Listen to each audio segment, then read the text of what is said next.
it's an opportunity, because 9 years ago I was becoming the manager of Walsall in League One, looking to keep them up, and if anybody had told me in 9 years I'd be sat here as a Premier League manager with Aston Villa leading them into a domestic cup trophy, I'd have said you're crackers.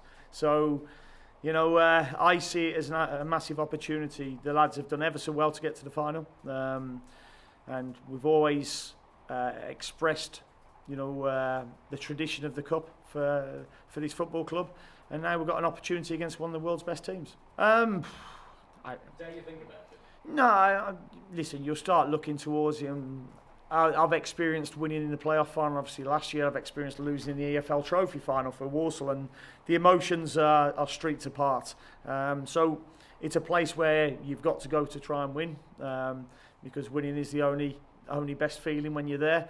But you still look at 24 years ago, the Ian Taylors, Andy Townsend, who lifted the trophy, and 94, the Dalian Atkinsons, Dean Saunders, Graham Fenton, who started the game and people didn't expect him to, and they're names that are etched in all Aston Villa fans' heads, and it's an opportunity for our players now to go and etch themselves into the history of the football club. And as I said many times previous, football is about winning things, sport is about winning things, and we've got an opportunity now where we're going to be massive underdogs against a world-class team, but I can probably only name one or two teams who wouldn't be underdogs against Manchester City.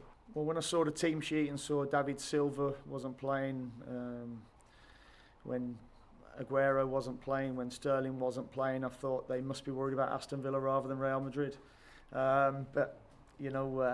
Listen, they're a fantastic team, whichever way you look at it, whichever 11 they put out, with a fantastic coach.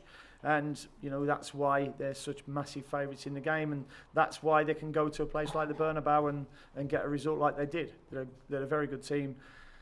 But we also know that we can, in a one-off game, we can push them. We went there early in the season, and before the game, and players still talk about this, there was an absolute belief in our dressing room that we could beat them that day.